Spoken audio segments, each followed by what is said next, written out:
What's up, you filthy casuals? We're back with vengeance. Welcome to Casual Shenanigans Gaming, a podcast all about everything PC gaming related, Joel. See, that's the intro we do, is PC gaming related. I am one of your hosts, JERMgaming. Tonight we are joined by a man drinking water out of a can, Joel. Joel has nothing to say. We are also joined by James. What's up? In the coveted middle position video slot in Skype that I don't know how to move people into. And then Dave. Yep, that's me. Hey, you The got not so evil Viking 13. Yeah, your hair does look a little shorter. Also known as DayZ. Yeah, I got a haircut today, by the way. Soon to be known as DayZ if Joel ever makes Legally. the Kickstarter. If Joel ever makes the Kickstarter. Maybe I should just... It'll happen. It'll happen. I already If made you a document about questions and stuff. I've already done that. I'm If just you would busy. just stop working on your movie. I know, F it. Because we're asking for more money with this I than know. we're asking for with your feature I'll be film. so pissed if he makes that money. Oh, you're going to be pissed if your app makes more money than your movie. Yeah, I know. At least it's actually a slightly useful app. It's not like, I mean, it could be worse. Like, it could be an app that just gives you a smiley face when you wake up. $800,000. You're just standing in traffic yelling, I don't like anything. Anyway, we are excited to be back with you guys. Sorry, us not being here last week was entirely my fault. It'll never happen No, again. we're just lazy. What are you talking about? Well, no. Me not being there is my fault. You guys choosing not to do the podcast, maybe, I don't want to say There we verges go. into laziness, but Let's be honest, we need you. no, it's not that. I think We need a fearless host. We do. a fearless host. Oh boy. Fearless to say whatever comes to his mind. Oh, all right, James, Mr. Focusing on old things. Slap a seal. Thanks, dear leader. Yes, that's how you may refer to me, as dear leader. Dear leader. Speaking of which, did you hear that have you heard about that movie that Seth Rogen and James Franco are making that makes fun of, how does it make fun of North Korea? Like, in what context? It's about them like going to assassinate Kim Jong-un. It's a comedy action movie. Right. Well, Kim Jong-un has said it's an act of war if this movie releases. I don't know which comedians can call some of their work acts of war, but... That is a resume bullet point right there. North Korea called my work an act of war. Which, to be fair, North Korea calls lots of things an act of war. Didn't give us enough foreign aid, we're going to shoot a missile at you. It's Tuesday, we're going to shoot a missile. No, they don't really shoot that many missiles, but... Rabble, rabble, rabble. Right. Okay, so anyway, our first news item... We're just going to get it out of the way ahead of time. I'm sorry, guys, but Joel's right. He helps a lot with the podcast. Wait, Joel, you just moved this to the top slot? I didn't really? No, he had it in first. I added this is the it first before news you item. guys did. Yeah, Okay. Joel had all the notes in And like I a added week and a half the ago. next news. Guys, I have advanced to the next level. I don't even see console news anymore in the document. I just scan right past it. Okay, Destiny just finished its alpha. Joel and James both played in the Destiny alpha, correct? No, it didn't actually. Oh, okay, just Joel. Joel says the Destiny alpha is really good. Yeah, it was Joel, excellent. why is the Destiny alpha really good? Who's sending me? Did one of you just send me something through Skype chat? I did. I can't change. I can't open up chat. It messes up the James. All right. video. Sorry. Got your back. No, Thank yeah, you, thank you. I'm trying to I honestly don't remember how I even got into the beta. I know I signed up for it. I think it was through pre-ordering Watch Dogs or something. Anyways, yeah. So I only got to play it for literally 3.5 hours because it was actually during the time I was actually away from the house to actually play my PS4. But it was a blast. It was a lot of fun. It was the best of Borderlands, best of Halo, or it felt like the controls were exactly like Halo. It felt really good and smooth, and then it had a RPG element to it. It felt like playing Guild Wars or the good parts of maybe World of Warcraft, where it's just there's other people that are playing with you, and it wasn't overcrowded 1,000 people everywhere, but the missions were neat because they felt like a Borderlands mission. You'd find some new thing, but then when you battle an enemy or the enemies, it felt like you're playing Halo. So I just think it's going to be a really fun game to play with friends and stuff because you can just drop in, drop out. But what was unique is when you go to this central hub world, it would actually go to a third-person view only of your characters. You could see your character's armor and everything, and then it felt a little Mass Effect as you're kind of walking around. You're you can upgrade your ship. You had these little Return of the Jedi like speeder bikes you could ride. It was just everything was slick, and it was an alpha. It felt like the finished game. Other than I didn't get to play everything else, but like the parts I played, it felt finished. Like it ran super smooth. Didn't have any hiccup, no glitches whatsoever. It was awesome. So definitely gonna buy that. So which is good because they talked about it. I guess it's been the second year we've been hearing about it, but they hadn't really been talking release dates or anything. So I think it's smart of them to bring it out during the summer. If they try to come out at the same time of the year as like the Call of Duty and Battlefields and stuff, they'd probably get lost in the mix. But it's going to be a really good game for people who don't have much to play on their new console this summer and are waiting for the fall season. Because like 2015 is shaping up to be an amazing year for games, especially console games. But would you agree the rest of 2014 doesn't look that amazingly good? Like there's some good games, but there's nothing insanely good. Dragon Age. I mean, Far Cry 4. I think it's gonna be great. Destiny. Really, those 3 games are the really only ones I think I'm really excited for, at least to play. It's right. Whether it's on the PS4. That's not a ton for 6 months, No. And I know. But the last thing I was gonna say on Destiny, which I thought was interesting, is that they're trying not to make it a World of Warcraft addiction level type of game. They want it to be so that if you don't want to play it for a week, you don't play it for a week, and you're not like far behind people, or you have this kind of like, oh, I gotta grind to catch up. It's just play when you can, and the missions are very easy to follow. So it's kind of like that's why I've always liked Guild Wars 2. I don't think you guys ever played that. I'm trying to get James to get it. It's $30 right now. It's a super deal. 25. 25. So it's a really good deal because they never drop it really any below that. But it's just super easy to get in. It's definitely a casual kind of one. I don't keep up with like stats of what sword I have. Like I upgrade every once in a while, but I don't like keep track of exactly the best armor you can get. I just enjoy roaming around, exploring and stuff. So I think Destiny will be a great game to kind of come back and forth. So that's all I have. Yeah, and I know they're kind of hoping Destiny is going to be a system seller. Not that the PS4 really needs help selling right now, but even if it is like a system seller, people thought the same thing about Titanfall, and the PS4 still outsold the Xbox One in the month that Titanfall came out for the Xbox One. So, who knows what's going to happen with it, but I don't think I'll buy a PS4 for Destiny unless it's amazing. Is it going to have like a campaign with co-op and stuff? Yeah, they're on the map. It's kind of, you go out to kind of a map view once you're at the central hub, and your ship kind of takes you to these worlds. So the only world that was open at the time was Earth. but it's not just a multiplayer shooter, right? There's a story. No. Yeah, I didn't even play the multiplayer part. I only played just the co-op missions. There's co-op missions, but then everything you earn or upgrade from those goes into multiplayer. And that's something I like, because in Battlefield it'd be awesome. I don't know, maybe it does already, but like if you had co-op missions, everything you unlock leveling up with your weapons is transferred over to multiplayer, so you don't have to level up twice. Right. I think that's Call of Duty doesn't do that. So if you play the campaign, you unlock stuff or whatever, it doesn't transfer to multiplayer. You don't really unlock stuff in the campaign in Call of Duty. You just find new weapons. Like you don't really do attachments or anything. Yeah, you just find new weapons as the story progresses. I like when any game kind of allows you to like take like the loot or experience from any part of the game, no matter what you're playing, just so you don't have to do it double. But what I don't like is when they force you to play parts of the game to get parts for other parts of the game. Like Battlefield 3, where you could only get some of the weapons for multiplayer if you played the pretty crappy co-op missions. And then like we ground through quite a few of those. I unlocked every co-op gun, and then like a week later they put out a patch to make it super easy to get them because people were complaining. But yeah.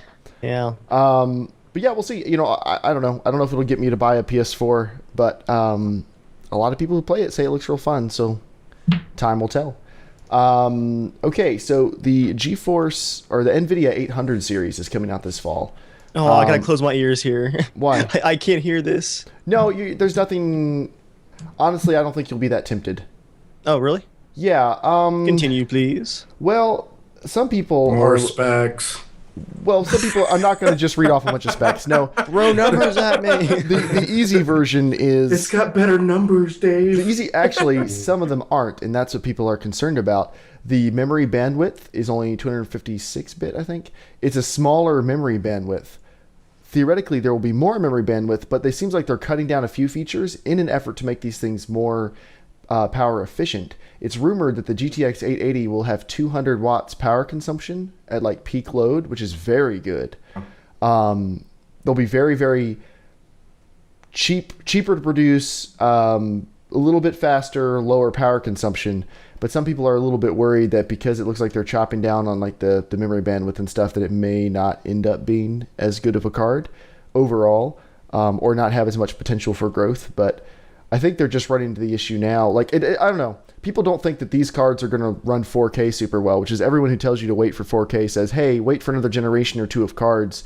Because right now, like a single R9 290 or GTX 780 Ti can run 4K at max settings at like 25 FPS. And if you drop to lower medium settings, you can run 40, 50. But it's still, it depends a lot on the game. Like, there just really aren't any cards that can just beast through 4K unless you get an R9 295X2, the Vesuvius water-cooled. I feel like we're getting. I think we're getting towards the end of the generation of these Nvidia cards. Like, I think they're like getting to the limit where I think you're gonna have to wait till something actually like a really brand new. Right, we're just getting like the 10-15% bump every year. This architecture is still originally based off of Fermi, right? The 400 series. It's Maxwell based, 20 nanometers. So in theory, there's nothing carried over, but I don't know. I mean, I think the architecture is still based heavily on what Fermi. Like, Fermi was a complete change of architecture. I think they've been doing die shrinks, but not complete changes in architecture. Okay. I think. So. Okay. So yeah, I mean, they've certainly fixed the massive heat problems they had early on with the Fermi cards and stuff, but they're very efficient. They're good cards. I don't think anyone complains about the current Nvidia cards. My 770 was a very delightful card. No issues with it. But I agree, they're not super exciting at the moment. Like, there's nothing. Yeah. It's not like when the GTX 8800 Ultra came out and people were just like crying in amazement at the massive beast of a card and stuff. Like, it's pretty much, oh yeah, okay, if you want to spend $700, you can run everything. If you want to spend $200, you can also pretty much run everything. And there's a lot in between. So, are we at the point where 4K monitors are good enough and cheap enough to make it even considerable for the average? Yes, if you meet a couple requirements. You don't want to get one of the 30 hertz 4K monitors, which was the first crop. Most of them were 30 hertz, and they had to run off 2 HDMI cables, or they used multiple panels in one screen. So there were issues with those. So those were bad for gaming, bad for desktop use. Where we're at now, we have this newer Samsung, this Asus, the PB287Q just came out, and that's getting amazing reviews. How do you remember that number? $650. You're a wizard. $650, 4K, 60 hertz. It's a TN panel, awesome viewing angles, awesome for a TN panel. Like, is it the 31 or 27 inch? It's a 28 inch. Okay. There's a 31 inch. Yes, they do. They have a 31 inch as well. They've got some like several $1,000 ones, but we're at the point now where if that's not a big deal for you to spend that much money, it's a very pretty experience. But the problem you run into, and actually I've decided I'm going to hold off on 4K for a little longer. I was going to make the switch as soon as that monitor came out, but most Windows things and Mac, I mean both operating systems, don't scale uniformly. Like Firefox scales okay, Chrome scales terribly. Adobe on Macs scales pretty well up to high resolution displays. Adobe on Windows doesn't really scale at all yet. Like, it's a weird, developers are just, they're going back and forth. It really depends on Windows 8.1's UI scales amazingly well, but most people aren't using the 8.1 UI. They're using, regular Windows desktop, which is up to the developers of each individual app. It's just squares and rectangles. It's only going to scale so poorly. Colors. If it was a bitmap image, it would scale poorly. But because they've designed it to work on, like, a lot of their Windows tablets, the Surface tablets and stuff, are already high resolution, so they couldn't just shrink the pixels down. They needed to actually have it scale based on like vectors and stuff. Are they bitmaps or are they vectors? I would imagine it's a unified experience across the Surface tablets and desktop, so I think it might be vectors because they're running, like, I think some 1080p tablets at 10 inches.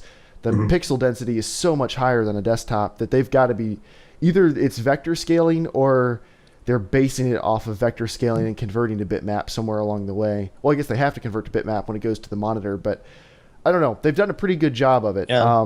I think for Windows around Vista, they actually changed the Windows icon standard to be like 512 squared, I think, instead of what it used to be. Like, it used to be like I think 64 squared. Yeah. So that's probably helping too for icons and stuff like that. You have the problem if you turn on like desktop scaling in Windows. Your taskbar will be good. Most of your text will look pretty good. Most of your windows will look pretty good. But then you still have stuff like Adobe just doesn't scale. Chrome just doesn't scale. Most websites you look at are going to look kind of weird. Like newer websites use vector stuff, so they look good. But you would think Adobe would be one of the first programs to. Well, I was really bummed because they just released their new Creative Cloud stuff, like the latest round of updates, of major updates this past week, and there was no desktop scaling stuff mentioned. Which really kind of bummed me out. They've made a lot of other really amazing additions to Photoshop and stuff. You know the smart guides in InDesign? Does anyone use InDesign here? I've used it a little bit, not much. The smart guides that show you how far away things are and like auto lines everything up and stuff. Oh, yeah. Photoshop has those now, which is like, oh. The crop tool is terrifying though. Like everything starts moving. I'm not used to the crop tool yet. Oh, you're like 3 generations behind on the crop tool then. I just came from CS 5.5. Oh, okay. Yeah. That crop tool's been like that for a while. Did you just get the Creative Cloud stuff? Yeah, I got an entire year of everything for $10. Oh, that's right. Yeah, I hate you. Yeah. But yeah, that's where we're at with 4K. Like, I could go to it now, but it would be a little inconvenient. I'm not going to do it yet. I'll wait. And there are 4K IPS monitors that are decent, but they're just still, it's now the bad thing is like they're going to drop in price faster than a 1440p monitors are because 4K is like a widely adopted standard. And 1440p was only popular for enthusiast desktop users. You can't find them in the regular stores. That's why 14. Other than like Tiger Direct. I think 1440p will probably be the next big thing for like just seeing it a lot in like stores like Walmart. Even just like 1440p. You think it's going to jump right to 4K? Yep, because 1440p monitors have not dropped in price with all these 4K monitors. Really? Your Dell 27-inch 1440p monitor is barely cheaper than this new Asus 4K monitor. Like they don't drop them in price. They're just going to sell off their stock and move on. And you'll probably always be able to get 1440p for like another 5 or 6 years. But it's not. 1440p did not come about because people wanted super pixel density. They came about because they wanted to have big displays like 27, 28-inch displays that had decent pixel density. So it wasn't to go to like the super lifelike retina display thing. It was just like I've got a 27-inch 1080p display right next to me, and my primary is a 24-inch and secondary is a 27-inch.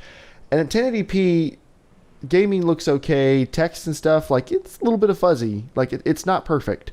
That's what 1440p was for, so I can have the same pixel density I have on my 23-inch 1080p display, I can have on a 27-inch display. Do you think the iMacs pushed that? It happened. I mean, it happened all at the same time. They all used the same panels. So I think it was when LG said, "Hey, we've made this panel," and then Sharp started selling a really good 4K monitor. NEC did. Like a bunch of. It started in the high-end pro monitors, like people who don't even use Mac monitors because they're not good enough. It was starting with like the $4,000 professional monitors, and it worked its way down. It kind of hit Macs and the mainstream at the same time, though. But they're all using the same LG panel. I was just recently at Best Buy and I saw. You've seen the curved edge 4K TVs? Yeah. Holy crap! Like I think for gaming would be awesome because like I got a little bit close. So I was like 4 or 5 feet away or something like that, and you're just like, holy crap! It's so sharp, but I could feel like playing in a game, having that slight just edge. Kind of brings you in a little bit into the, I don't know how, I'm curious to know how I would look on for like movies, because I mean I've been to IMAX or like at Disney World, we went to some of the shows, they had a curved screen and it was really cool because you kind of felt more into it, but I don't know how it'd be just watching a movie or something, but man, I'm definitely sold on 4K. Like whenever the price gets below 10,000 for like a big TV like that, I would love to, or when movies support it. But how big was it? It was 70-inch. It was massive. I was like, well, screens have made another jump in the move to 4K. Like it feels like 50 inch is like a 50-inch TV. I mean, I guess for my guest bedroom. But, I mean, like years ago, I'm gonna put that in my bathroom. 5 years ago, I got my first 50-inch TV. It was a rear projection 50-inch TV, and like people would come visit my dorm just to watch movies on my massive 50-inch TV. Like that was so even just a couple years later, like 50 inches. Oh, okay. I think that's what I have. When you get them home, they look fine. It's just in the store, a 50-inch looks like small, but at home, I mean, as soon as you get it up like in an actual room where people are, it looks totally fine. Have you seen Sony's 4K player? No, I mean I've heard about it. I haven't. It's like an Apple TV kind of thing, but it's a 4K player. You can't stream anything. There's no streaming of movie. You have just play like 4K. Oh, you have to download It's- it first? Yeah, it's huge. Like I would say, like think of a medium-sized pizza. It's like, just that- a it it's was just a huge. bunch of 2 terabyte drives like in It's, it. yeah. But I mean, like With a if big pipeline. If I was $1 million, swinging yeah, pipeline. I would totally buy one. Just I can't wait to watch like Lawrence of Arabia or Star Wars on it. Like it's mind blowing how freaking clear it is. Mhm. We're gonna talk on this forever. We'll move on. Who spelled rumor wrong in the notes? That was me. Okay. Who's This is actually not as much of a rumor as you thought it was, Joel. This is actually pretty supported by. I said. I was saying, what is this all about? I didn't say anything. Oh, about you said rumor. You typed the yeah, word you rumor. probably said rumor. I didn't type that. Who did? I think I typed rumor incorrectly. You just assumed it was me. Okay. All right. So here is. So remember when Watch Dogs came out? If you remember that far back, some people were upset because it didn't look as good as the E3 demo they saw 2 years ago. And by didn't look as good, it didn't look anywhere close to as good as the E3 demo from a couple years ago. Not just because of the visuals, but because it ran like garbage. And people said, you made this game look worse. And Ubisoft said, no, we would never do such a thing. And then people found the old the options that were in there in the game files, and they said, "Okay, well, when you're developing a game, you have lots of features. Not all of them work. We had to take some of these out for stability and reliability and everything else. Like these, just They nailed that. They said, trust us. Yeah, exactly. It's like if they were Thanks. unstable with these in, like I don't want to see the type of unstable they're talking about. So they said, like, we didn't have a choice. Now, the thing about being a PC gamer is someone on the internet will call you out because the game files are right there. Some modder figured out how to turn all those back on. I was like, hey, it actually runs a little better. And Ubisoft just got very quiet. And said, basically, this guy doesn't understand. This is just like an unsupported mod. Trust us, this isn't going anywhere. Well, he's up to version 0.8 of the mod. It's not even officially released yet. And already, the game, like each version, the game gets significantly better looking. Ubisoft just released a patch that actually made the game run quite a bit better. So Ubisoft has done a good job fixing it. But then the new patch by this guy, the worst mod is what it's called. It has made the game look so much better. I installed the latest version, and it looks quite good now. I love how his like username is the worst. So the mod is called the worst mod, but it makes everything so much better. And what amazed me for my patching experience, I had such a horrible stutter with SLI into Nvidia cards. The game was unplayable, and yet it was so good I kept playing it. Like I would have page file swapping that would cause my game to freeze for 20 seconds at a time while I was driving. The worst mod version 0.1 fixed all of my stuttering and made the game look better. Like it was butter smooth. It was perfect. Then Ubisoft's patch last week reintroduced the stuttering, not as bad as before, but brought it back and lowered my frame rate. So just a little while ago before the podcast, I installed the new version 0.8 of the worst mod that's now compatible with the new Ubisoft patch. Now my stutter is almost completely gone again, and the game looks even better once again. So don't update. It was also interesting to see that according to the modder, you do want to update because after you update and then run the new worst mod, your game will run significantly better. But don't just update. yeah, Just be prepared to wait a few days. After some of the strings for the effects that the modder found in the files were actually named like E3 _ lighting effects, like and stuff like that he was activating. Like it was.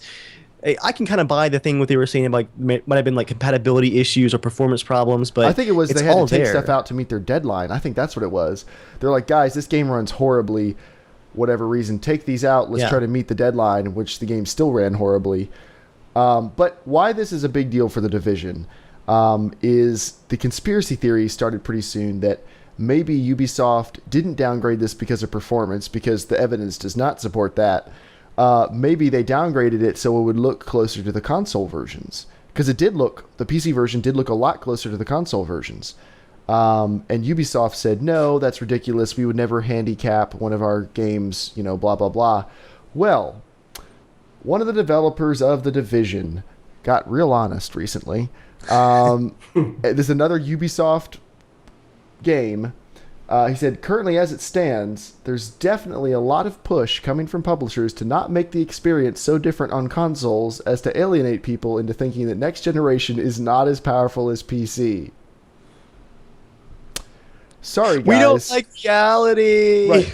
It's Reality is terrible. There's nothing wrong with the new consoles. They're much more powerful than the old ones, but they aren't as powerful as a mid-range gaming PC. It's just reality. It doesn't mean you can't have an awesome gaming experience on it, but there's no reason to pretend. Like, just be honest about the situation and make a good game on both platforms. Jeremiah. There's a I'm gonna go play my pretend. PS2.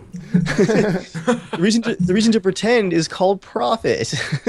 Well, they said right now we already took out quite a lot of screen space reflections from the game, and we're working on asset management the best we can, given that consoles have that great unified memory. So they're pumped about the unified memory. Said so. To me, it still looks good, but not as good as the original reveal. Joel, I'm going to tell you right now, the amount of detailing that you've been harping about for the Division, all the extra assets, the particle effects, the trash, all that detailing, expect it to be halved by the time we hit launch. I would bet. So I know you're pumped because the Snowdrop engine looks good, and it does look really good. I think what looks most good about it, is the shaders. Mm-hmm. The shaders to me seem to be the big improvement. Because all you need is a shader mod to make Grand Theft Auto 4 look like a modern game. Like, shaders make a huge difference. So even if they had to remove some of the effects and stuff and just kept that shader technology, the game is still going to be gorgeous. Yeah, exactly. But they could remove a lot of stuff and it would still look better than Watch Dogs. The stuff they showed at E3 was running off an Xbox One. This year, yeah. It was. You could tell it was running off an Xbox One. I mean, because there were frame rate drops, yeah. and you could see the aliasing in but the stream. I was not ready for release. It looked really good. It still looked really, really good. It did look good. Game. So if it's running that on Xbox One, which I think is still obviously a little bit slower than a PS4, I think it's going to run really good on a PS4, and I think hopefully they just don't have the Watch Dogs issue with the the PC. At least it's just coming out the door running like crap. Actually, Joel, you mentioned the PS4. I'm wondering now if, as this generation continues, if PS4 owners are going to end up in the same boat for some games where developers are trying to make a unified experience, and they're going to be dumbing down the effects for PS4 users as well to make that unified experience. And yeah, well, I mean, so far, Xbox One has been getting the 900p's, the 720p's over. Sony's been getting the 1080p so far. So hopefully it continues. What I was gonna say, I had two little things just to play kind of devil's advocate. Go for it. Yeah.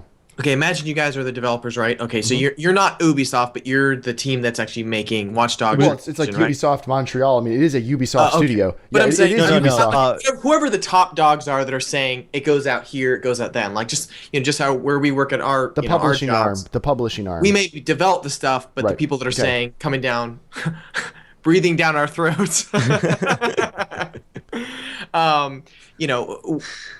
kind of have to do exactly what they say, right? So let's say, okay, so we have the PS4 coming out, we have the Xbox Ones. I would be curious to see how Watch Dogs is selling, if it's sold more on the consoles versus a PC so far. I'm curious to know what the sales are. But minus that, let's say if you put your game on a PS4 right now, it's one of the very small games that are out on the systems right now. There's a ton of games on the PS4 right now, but a lot of are indie, but a lot of AAA titles like Watch Dogs. It's a huge console seller, right? So if you were you were selling the PS4, you'd obviously want to get Watch Dogs on it, right? Mm-hmm. So I can understand from one standpoint going, okay, we really need to sell this PS4. The game's going to sell automatically on the PS4. Like if we get it on there, it's going to sell because people don't have any games. So it's not like PC where you can choose from a million games right now. You can't, So I can understand saying, okay, if we're making this game looks freaking ridiculous on PC, and we can't get even close to that on the PS4 right now because it's early in development and they're just, they're struggling with it, whatever. I can understand saying, okay, what can we kind of downgrade or switch or, redo or et cetera, et cetera, et cetera. I could see that from a, one standpoint, them saying, we really need to make this PS4 profitable off the bat. That's not the issue, the devil though. needs an advocate. I think I'm going to be devil's advocate now. Okay. The devil needs a new advocate. I would imagine that maybe, kind of what you said, to get it out on time, they had to turn off some features. Like if I were developing, I would have all these ideas and stuff set, like kind of my pie in the sky ideas. Mm-hmm. But maybe it got close enough to the deadline where they didn't get a chance to go back and finesse those. So they just kind of turned some of those features off because they didn't know if it was going to run completely stable. Right. I think the only part where publishers really come into play is the release date and stuff. I think the developer has more control over the look of it. The issue is not how the game looked when it released. If it's going to look the same on the PC and the consoles, that's okay. All PC gamers would say was, oh, well, yeah, the game, I mean, it doesn't look amazing, but, it looks good. It's fun. Like, there's, people would move on from that. The issue is they promised something which they didn't deliver and then lied about it when people called them on it. They said in 2012, look how amazing this game looks. And they showed it a year later. Yeah, the true next gen. And they showed it a year later and it didn't look like that. And when people said, hey, why does your game look worse than it did a year ago? They said, nope, that's not true. It looks just as good. And people are like, no, it really doesn't.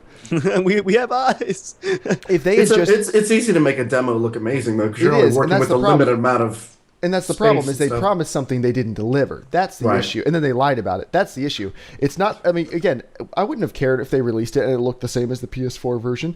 I'd like it to look better because it's on the PC and it can do it, but I would understand why they wouldn't want to do that just from a porting perspective. Like, I would understand that. Now, actually... Yeah, it would have been nice if they just said, hey, here's a bunch of features we were trying to get on, but honestly, we could not get it to run well unless you have a system that's just insane. You know what I mean? That's the thing that was really made it seem dishonest, was those features actually, the game ran fine. Those features are not what made the game run poorly. It was poor optimization. But to say, the features I've seen in the mod, they look good. They still don't look like the E3 2012 thing. They're not 100% there. What they were probably doing, I've seen people create screenshots that do look like it. It looked like they were using the physics effects aren't there. Right. All that kind of stuff. Like if you want the E3 trailer, the wind is blowing them around. All that. There's the amount of detail of the trash and stuff. Right. That's not there. No. No. I think they were probably using a different lighting shader or something for the E3 demo. Something that was totally removed from the game. Maybe a SweetFX preset type thing. Yeah. I'm sure they doubled the amount of assets present in that scene too, like double the amount of particle effects, double the amount of trash. It was probably a closed off city block. It probably wasn't the whole city, so they could I'm get sure. all the performance out of it. It's a vertical slice. That's what a vertical slice is. But the Division developer, his last point on this was, he said, I share this in the hopes that my colleagues and publishers and a lot of people who make false promises and do demonstrations which wrongfully create too much hype that they cannot deliver on ultimately stop doing such things. I want to see the industry actually move forward and not be so full of itself by promising too much and delivering too little. And that's really the problem. No one would have cared about this if it just came out and was a fun game that ran decently. And however it looked, if the game is fun, people will play it. People play 15-year-old games because they're fun, not because of how good they look. We like them to look good because we play on the PC and usually we can make them look pretty good. But if the game was fun, it wouldn't really matter. But when developers are dishonest and don't deliver on what they promise, that does matter, and that's why people get upset. Do we know where he's delivering honest at now? Well, he was kind of anonymous, so who knows? If you see someone get fired from them soon. I was going to actually brag here. Up. I was going to brag here for a second once again on Ubisoft Massive, one of the main studios working on The Division, because they have a serious pedigree of quality, and I like the honesty in their email, this leaked email, I guess, or shared/leaked. It doesn't surprise me to see that from their studio. If anyone's going to learn from the mistakes of Watch Dogs and be more honest about this and open about the process of aiming at a target and maybe not hitting it, it's going to be this studio. I have a lot of faith in Ubisoft Massive. So it's nice to see that kind of holding up still, I guess. Yeah. Okay. Oh, the last thing I was going to say on that really quick was, what is the level of downgrade that would be actually like legitimate? That let's say they're running on a system that's 2 times the power of what if most anybody has a PC, right? Because I mean, like back when they demoed Half-Life 2 back like forever ago, they're running it off of these insanely high-end computers that people don't get their hands on for like 3 years afterwards, because they get demo stuff, they get demo video cards, they get all sorts of stuff to test things on. So I can understand, like, imagine a game they're pulling it out, but when would you guys be okay with them going, we got to downgrade because honestly most PCs can't run this well, and it's just not going to be a good experience for anyone who doesn't have at least 16 gigs of RAM or that kind of stuff. Like I feel like that's I mean, I would prefer they don't show the game until they've got that pretty much figured out. I'm fine with them saying this is what the game looks like, and maybe it doesn't look as good as we thought it was going to, or look as good as the concept art. But when you see them playing the game and they say, "Look how amazing this is going to look," and then it doesn't look anything like that. That's where the issue is. Yeah. If they just, and then when they're not, they're very cloudy about explaining it too. There still is no I think if they're clear just honest and just saying, "Hey, whoa, we went really to the sky. well, we and- need it back." yes. It And was what just the- impossible, and we would be selling to like one tiny portion to the market of people who would have the games. Because I can see Dave developing a game and be like, "You minimum requirements: 32 gigs of RAM, 2 Titans." It's like NASA and he will love sold this 2 game. copies. 6 players. Well, that's actually how Bohemia has typically developed in the past, because they've been such a small studio. They can't throw the $10 million into optimization that a lot of other people do. So they pretty much brute force all their games. They say, hey, these are pretty demanding games. You need a really good system to run these, but it's for the market of people who are willing to pay that much. Such a high-end game. They said, "You finish it."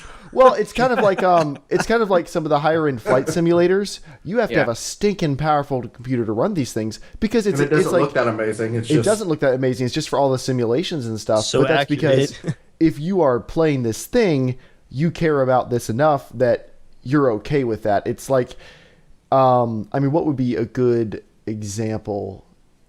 Maybe cars. Like cars would be a good example. There are cars that are higher end cars. I'm not trying to say PC games are like Ferraris, but a Ferrari Lamborghinis, Bugattis. requires a lot more regular maintenance than a Civic. The oil changes cost more, the tires cost more, you burn through them quicker.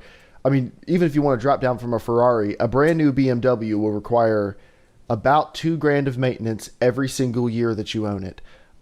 Just because there's a lot going on in it. There's a lot of complication. There's a lot. I always wanted to get a Beamer. I loved mine, and I'm You had one. I did, yeah. And I'm tempted. We're shopping for a replacement car again. I look at Mazda 3s, and I'm like, that does look, that's a good solid car. But half my friends own one for whatever reason. It's a good car. But man, there are some BMWs in my area that look pretty good. I'm going to drive some on Saturday. I'm also looking at the Acura TL, like the 2004 ones, the ones that they're very angular. Oh, Go with the Acura. Go with the Acura. I know you're an Acura fan. I know. Well, no, I don't want to have a car that's going to cost me $5,000 if it breaks. That was the thing with my BMW. The engine and transmission were great the entire time I owned it, but I sold it because I couldn't keep up with all the electrical stuff and all, like, just the weird stuff that started going wrong. And after a while, I just couldn't afford to keep that all fixed. But the engine and transmission were solid as a rock the whole time I owned it. That was a good driving car. Like, I drove some modern sporty cars, like little front wheel drive, $25,000 sport coupes. And I mean, they couldn't touch my 1992 BMW 3 Series. So I don't know. I'm very much a fan of a BMW if you are not afraid of doing some work and paying some money. It's the same thing with a PC. A PC, you can buy a mid-range PC and play most games, and you install them, play them, it's easy, no big deal. It's when you want to be on the cutting edge, when you want to play ARMA 3, or you want to play flight simulators, or like you want to play the biggest and the baddest, that is when you need to know a little bit more. It's going to be a little more work, it's going to be more money, it's just going to be a lot more of a process, but it's for the people who are big enough fans that they don't see that as they're an enthusiast. They don't see that as it's not a task. It's a hobby. It's fun. Yeah, it's just Fun like to do all that turning wrenches on a car. I've always considered PC gaming as an abusive relationship, because it's like it beats the crap out of me because it costs so much, but I want the highest end. That's what pisses me off, because I'm like, I want to get the best video card ever, but I'm like, it costs so much for barely this much better. But that's what it is. I mean, that's how you get people, dumping $10,000 of mods into their cars and spending half their weekends working on them stuff. When you're an enthusiast about something, yes, it costs more money. There's more aggravation. There's more heartache at times, but there's more reward. The bad thing, though, is with a car, you put $10,000 in it, you're going to see it every day when you drive. You're going to feel it every time you push the pedal down. It's kind of when you get into like the micro percents on a PC, like getting a 300 more megahertz out of your processor. That's just like, okay. I think it's more recognizable, Dave, when you do work with your computer. Like, I work on my computer all day long. My computer is how I make money, and like I feel the difference because I don't have multi-threading. Like when You I'm don't have a controller, you can't feel the difference. I felt going to 16 gigs. That was a market improvement. Most people will never be able to feel that difference for like another 5 Right, years. but that's a big jump for what you do specifically. If you're talking about, though, overclocking. Well, overclocking, no. I see overclocking. I can measure the improvements by 100 megahertz at a time, and maybe it's just a 2-minute faster video render on an hour-long video, but it all adds up. Like some days, I've got 9 videos I need to render that day. Like the computer is at 100% from the time I wake up till the time I shut it down, and I mean it really does matter. But if you just buy a PC and you're just going to play games on it, a cheap dual core, an $80 dual core will run Windows as fast as a $1,000 hexa-core with multi-threading. As long as it has an SSD to go with it. Right. We've long past the point where you need a faster processor to run Windows better. You don't. You just need it for the specific work you do. Until it gets like 3 years old, then it feels like it gets really slow for some reason. But that's usually hard drives. Get an SSD and that thing will be snappy. Like that's the thing is processors, like we really just don't need processors that are that fast unless you do work that requires them. So most people, you're right, they don't feel the difference. If you drive a car with all those mods, you'll feel the difference every time you step on the gas. But if you're just cruising on the interstate and like you're just driving to work a couple miles at a time, like me, I just zone out when I drive. I would never even notice. Not comforting, Dave. I just hit the interstate. I'm just in a trance. I don't even remember. I'm drinking my coffee, and all of a sudden I'm like, "Hey, phone." I'm replying to emails. Now, Dave, to be fair, both of your cars are very functional Japanese, boring cars. They are 100%. Right, they are. I drive a stock Honda Civic, 100% stock, like a unicorn. Dave drives a console. Actually, the Accord started leaking oil this week. I know that for how many miles is it up to? Like 115, I think. It's pretty, that's it? Really low for an Accord. Really low for leaking oil. I think we had a seal that has come loose, but to fix it, I know it's going to be like maybe $100 tops. Like it's going to be. Are you doing the work yourself? We've already done it once, and now it's leaking again a month later. So that seems odd. Yeah, you might not be good at it. My uncle's a mechanic, so it was not just me. I'm not a car person. James, you have no idea. That car would be. So as much as a PC person you are not that much of a car person. You can't be that for everything. Opposite. This is how Dave operates. The PC next to me is 100% customized and self-built. The rifle behind me does not resemble the rifle that I bought a few years back. There's like almost no original parts left. So if I put a scope and a hard drive in your car, would you be able to work on it? The car in my driveway is a stock Civic. I have my priorities. And can you even tell us like tech specs about the engine and stuff? Dual overhead cams, single overhead. When I stop liters? I've got a seatbelt. It's 3.7. I know that much. 3 points. Not the Civic. No. Okay. 3 point. Is it a V6? Your Accord? Now I'm not sure because I haven't checked since I last. There's no way it's 3.7 liters unless it's a V6, and that's a maybe still. No, it's definitely not. Then maybe I would meant 1.7. Just a quick reminder: we are now 42 minutes, not even under our fourth thing of news. It's called casual shenanigans. What year do you have? Do you even know the year?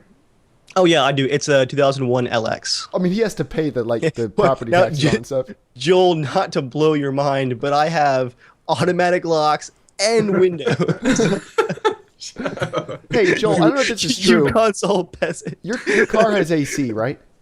Yeah. You have the no. I asked that because someone was selling a Mazda 3 on Craigslist, and they said this is the absolute base model. It doesn't have air conditioning. And I was like, oh man, bull crap. My 1996 Tercel has air conditioning, and I guarantee you, it has fewer features than every car that has been released since then. My dad has like an 80-something, 89 or something like that Buick, and it has AC.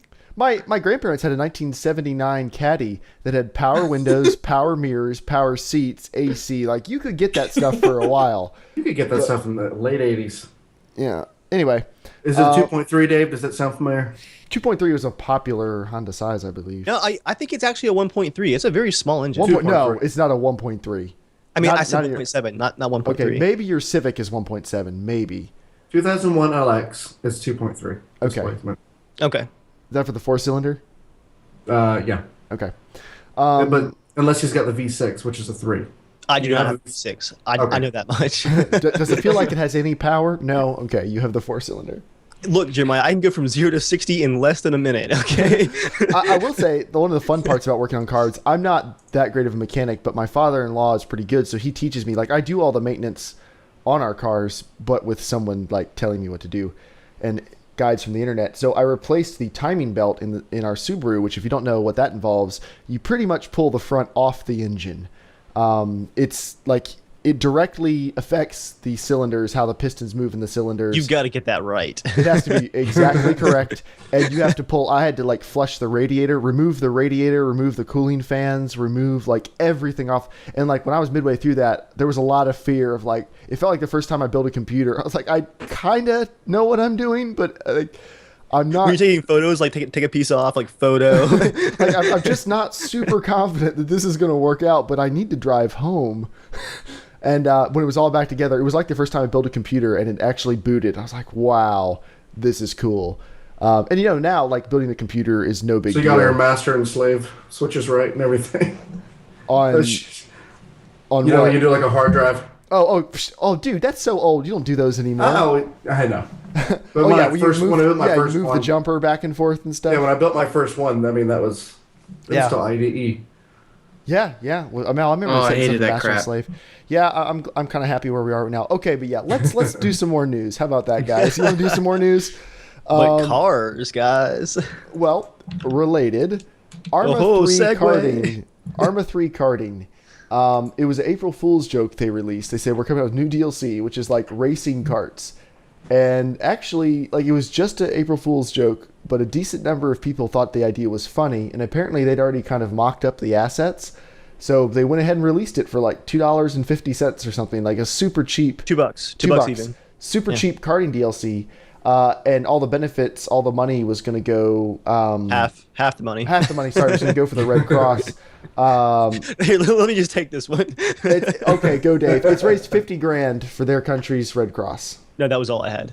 Okay. Yeah, that's not a sad amount of money right there. That's pretty awesome for a joke 50,000 based on half. So they Yeah. sold $100,000 worth. of a joke DLC, basically. Which is 50,000 copies. I mean, that's not that many copies. Like that's Yeah, but there's not that many people that play on. If I there sold is now. 50,000 copies of my RPG Maker game, I'd be happy. No, If you sold 50,000 copies of the movie, heck. if you sold 50 copies of the movie, you'd feel pretty good. Now, Armor 3 as a base has sold well over 1 million copies now. Yeah, It's actually doing very, very well. They have a good. The thing about PC games, Joel, is you were talking about like how many people are going to buy it on a PC. The way console games typically work is the game comes out, you play it for 2 or 3 weeks until the next big one comes out, and then most people move on. If it's got a good multiplayer, people will still stick around for a while. But unless you're Call of Duty or something, your multiplayer base leaves after a couple years. PC gaming, that happens. The same thing happens, except if it's a game that supports mods or like has some unique angle to it, and people will play it for like 6 years. So some PC games have long tails on them. That's the same thing that's the ARMA games. I don't think they care how fast they sell them because it's a very dedicated player base who will play that game for a very long time.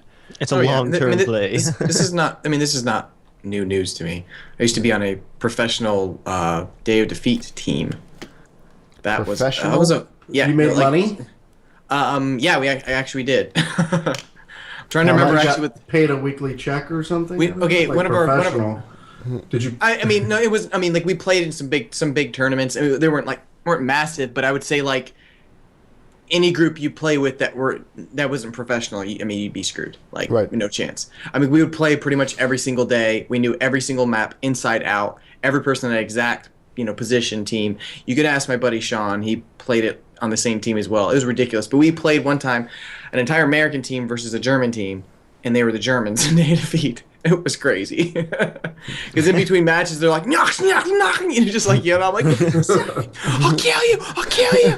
We beat you back in World War II. Beat you again. We're back for more. All right, Who won? Rust. Who won? Oh yeah, who won? We won, I think, a couple matches. They won a couple matches. Honestly, I can't even remember who won that because that one was. They won. Germany won. Honestly, who You could would tell? know. Yeah, you would remember winning. You would remember winning.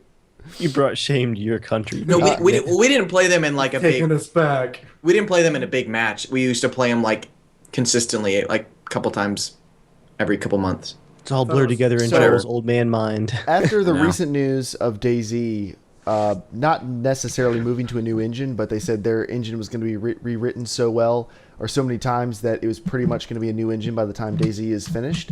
Rust is going to have something similar happen. Rust was actually, the engine was created for like an open world Hitman style game. And then they just got a hold of it and just it evolved and evolved and evolved. Things changed and became Rust. So the problem with that is that a lot of the systems in Rust are just needlessly complicated. Like some of the systems are 3,000 lines long. They could be 100 lines long. Anything goes wrong, you have to run around for a while trying to figure out where it was. It's just a lot of needless complication. So they said so much of the game needs to be changed. They're just going to take all the work they've done on the design of the game and just start over again on actually building it. Anyone who has actually pre-ordered the game, like they're going to put it out on the same channel. You will get the new version of the game. You don't have to buy it again or anything. But they've just said it's early access. They can do this, and this is one of the dangers of early access, guys. Is they've decided they need to scrap things and go over, which probably plenty of games have done before, but you just never heard about it because by the time it was released, they didn't do that. Duke Nukem.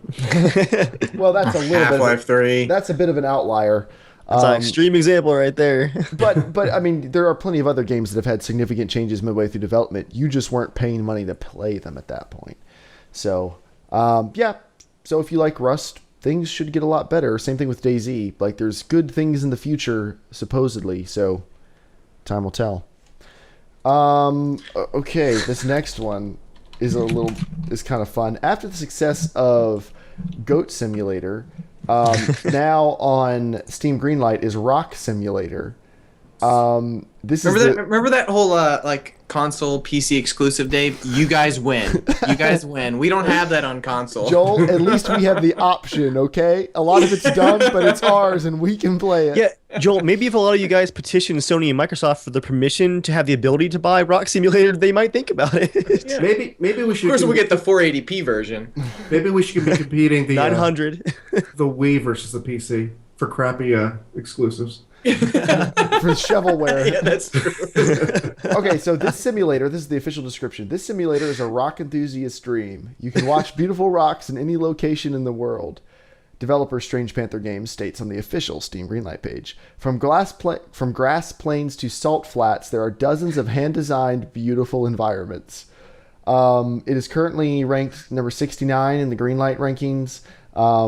There are a couple screenshots you can look at. I mean, people make this happen. Like, give them the casual shenanigans bump. You know, when guests come on and they get that big bump in their ratings, like the Oprah effect, you know, for books. Give With 10 million less viewers. Shut up, James. We got Norman funded all on our own. Don't research that. I'm not sure that I can visually endorse Rock Simulator. That may be a bit too far. I mean, I'm all for exploring and appreciating new rock and tree textures. Yes, you are. Every if Rocket expert will released patch. a rock simulator, Dave would buy it. I feel like Dave, there needs what to if it be at has least some... tessellation and 32x anti-aliasing with subsurface scattering? As exciting as that is, I make enough single assets myself as a 3D artist that I don't want to just stare at a single asset on the ground. I'd like to be like... It's a variety of rocks. I think there are a bunch of different rocks, What if you could Dave. loot the rocks and walk around and look at different types of rocks? Literally See, just now carrying we're rocks. talking game framework, Joel. Now I'm listening. Now you have my attention. So anyway, new Deep Silver is announcing a new complete edition of its open world action game Saints Row 4. It's called the Saints Row 4 National Treasure Edition. This is just kind of a small news item, but if you like the whole Saints Row tongue-in-cheek humor and things, the National Treasure Edition has all like the DLC and everything, and it's coming out for $30 July 8th. So that's something you can get. Okay, I already talked about the Watch Dogs mod update, so we'll just scrap that official James news just said item. it's number 9 on the. Oh wow, on it's Steam moved up. Greenlight. See, man, the No, I'm not CSG talking effect. about that at all. I'm talking to Dave. Oh, okay. Well, anyways, it is number 9. I saw that. I was like, that's how I feel like if like all this time I spent on Norman, 3 years of my life, and I'm gonna do some stupid video on YouTube, so you can get like 4 trillion views. I'm like, okay, I'm set for life. Son of a gun, I'm gonna be pissed. I was actually trying to very slyly mention that it's 9 o'clock and there's a new batch of flash sales on Steam. Oh, there are. That wasn't meant for the whole public. Thanks, Joel. Let's go check them out together. We'll go check them out together. Yeah, it New is during the flash Steam sales. summer sale, guys. That's a very PC game. Strike Vector, Trine 2 for $2 is a good deal. Crusader Kings 2, that's okay. That's not amazing. Goat Simulator is down to $6. Joel, is that I'm worth waiting for playing? $5. Goat Simulator is gonna be co-op. Is going to be co-op? Yeah, I was reading somewhere. Let's see. I'm looking on it. It's When is it going to be co-op? I've watched some live streams Yeah. of it, though. I wouldn't expect more than like 3 or 4 hours of entertainment, like over the lifetime of when you own the game. So I would wait till $5. That's 4 or 5. James, I think we would have fun though. But I think it's just I read that they're working on doing co-op. They added local screen multiplayer. Okay, they've added that. They haven't added online yet though. All right. That- So that is oh, cool. Speaking Sorry. of Saints Row, I accidentally clicked over to Facebook and one of my brides is posting all the pictures that do you want to rephrase that? one of the brides whose pictures I took. Sorry, that's just the way I. Sister Wives, the Skinner, the JERMgaming edition. Thank you for almost saying my last name, James. I was going to say I've the done the skin same. lover. Jeez. The Far Cry 3 skin Blood lover. Half a skill. $3.74. Blood Dragon is $3.74. It's been that great, before. Awesome game. It's been that Yeah, before. I got it for 5 a few weeks back. So So you're one of your sister wives. What? Oh yeah, You're yeah. She's posting some pictures from the what I just sent her wedding pictures, and she's posted a bunch of them. So anyway, was she supposed to? yeah. She's got the pictures Okay. now. She can post them. So now I'm just rolling in all these likes. Oh, these likes. I thought it was a I thing like the where likes.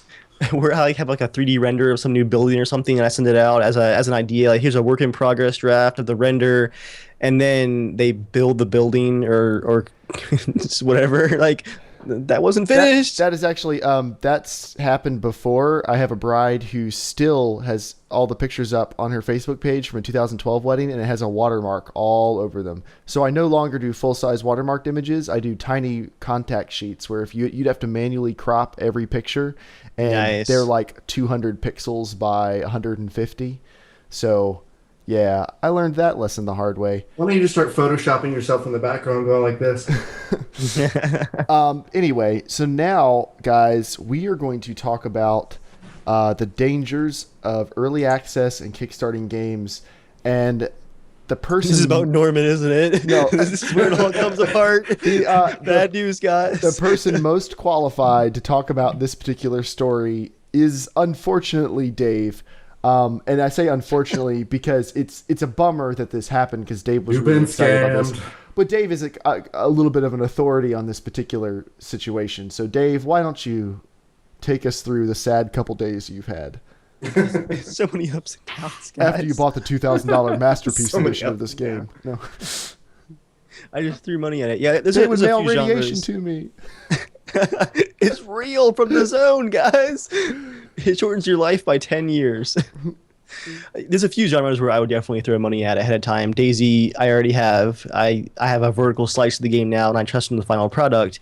And the now canceled Stalker 2, like, if there was any way to revive that, I would throw money at it so fast, because Stalker 2 was like 2 years in development when GSC Game World was shut down. They had years of concept art. They had mechanics in game that they had been wanting to put in a Stalker game for years and years and years. Vehicles, like full camping, crafting, fortification, multiplayer, and co-op. Like, it was the world of the Zone and Stalker, but larger, more polished, and multiplayer and co-op. Kind of that's like what all the things we've seen for Battlefront 3 that looked so amazing before the studio was shut down. Kind of similar feeling, but for Stalker fans. So close. I mean, Stalker 2 had 2 years of development under its belt when the studio shut down, and now the employees from GSC Game World have scattered to all the corners of Eastern Europe and various different studios. So this Kickstarter page shows up a few days ago called AREAL, and It's developed supposedly by a new studio called West Games, made up of former developers and artists from GSC Game World. The problem, though, is that a lot, as in the majority, as in almost all of the images and video on the Kickstarter page for this new AREAL game, it's either from Stalker or from unreleased Stalker 2 concept arts, or like asset packs, 3D models and stuff from the Unity game engine. There's a lot of and it was mismatched obvious. stuff. As soon as Yeah. you sent me that video to watch, and I think one of my first comments was, "This looks just like Stalker," and I hadn't really played enough. You know, I think you were a little more optimistic at that point still. You're like, "Oh, well, it's a lot of the previous devs. They're like, it's a spiritual successor." So I was like, "Okay, sure." Yeah. But as it turns out, Things people that spend money say. what? So okay, and also part of the problem is the actual Stalker trademark is still up in a huge legal dispute between one of Stalker's former publishers. The second game was published by what's the studio that publishes the Dirt games? Codemasters. Codemasters. Codemasters published Clear Sky, and for a while they owned the copyright for Stalker, like all of them. And then GSC bought it back, but then GSC closed. So like now, Codemasters is like fighting over it with GSC's lawyers. Who, I love how like the studio is gone. GSC Game World no longer exists, but their lawyers do. Like, come Someone on. owns the IP. Someone's So- upset about it. But they closed down. They didn't bankrupt or anything, right? No, they're gone, and like no one still knows why. There were rumors of like Ukrainian mafia issues and all kinds of weird stuff going on. But anyway, going back to AREAL here, like it looks like all the stuff we wanted from Stalker 2, and the people who claim to be a part of the Kickstarter are claiming to be the same people who worked on Stalker 2. Some of the concept art is their work, they're saying, from Stalker 2. But they really can't just use that stuff. If they were working at GSC Game World making these concepts, GSC or whoever's left of their lawyers still owns that concept art. They can't just grab that. They can, come up with new things like it, but they can't just grab it. And there's so much stuff that was taken directly from Stalker that they're using all over their Kickstarter. And here's where it gets really iffy. Their goal for the Kickstarter is $50,000 for a AAA, or at least AA quality, open world survival apocalyptic RPG style game to be released with full multiplayer and co-op support, and on like 5 different systems like PC, PS4, Xbox One, Wii U. $50,000. Okay, that didn't raise a red flag for you. Wii U. The blinders of love, James. Like I said, I remember saying something about that. I said $50,000 is ridiculous, and you said you thought they had like, what was it? Just venture capital. They had other people. Yeah, I was like, maybe it's just like this is what they need to get things started, to get more venture coming in. But the story starts getting really, really weird, even weirder. So horrible money goals, and then like their stretch goals are Nintendo weird. DS. For an extra $50,000, they'll add more vegetation to the world. Which larger That doesn't team, sound like venture capital. larger team, more assets, sure. But what a weird stretch goal! Like it's very specific, like just vegetation, nothing else for your $50,000. So to go back to the history of GSC Game World's closing, a second studio, and I'm going to mispronounce it here, I think it's Vostok Games. That sounds right. They're currently working, Vostok Games.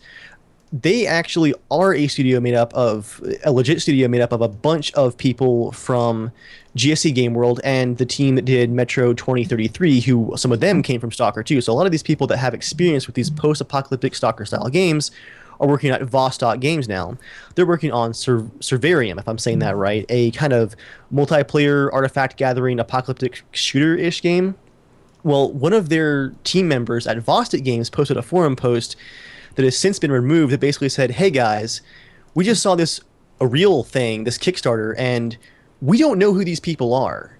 They're claiming to be our former fellow employees. Like, we don't know them. We don't understand what they're working on.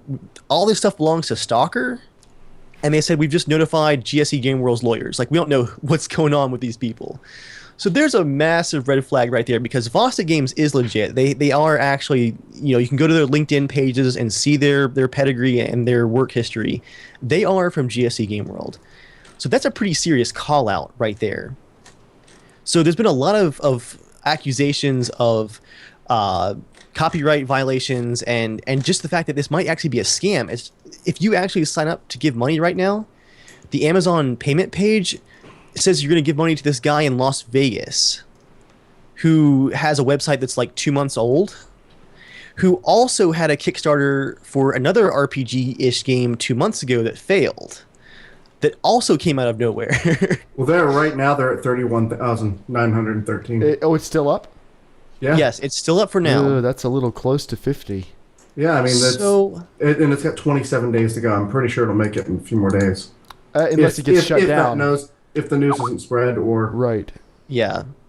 So today, the AREAL team posted a video that I swear was filmed in some like Russian office complex with a VHS camcorder. It looks like they're being held at gunpoint. They're claiming to be the developers of AREAL. And they basically have a 1-minute video saying, "Hi guys, yes, we're legit. Here's our team." They say, "Here's our CEO, here's our developer, here's our artist." Do we want to watch But- it? If you want to watch it, Email me the link real quick. Email me the link. Okay, I can't yeah, get it through Skype without messing stuff up. But it's 58 seconds. we can do I'll that. just- It's not copyrighted. We won't have this problem we had with the Witcher 3 trailer.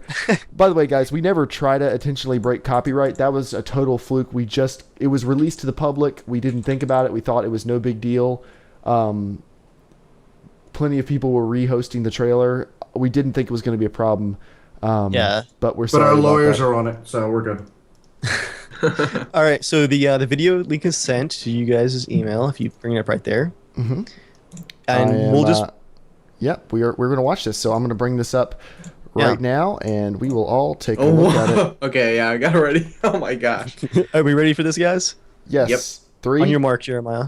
3, 2, 1, go.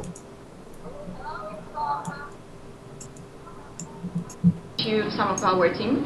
So first of all, this is Eugene. He's our founder. Hello. You've heard about him. This is Peter. He's our lead game designer. He's responsible for the gameplay and other sort of such things. This is Evgeny. Hello.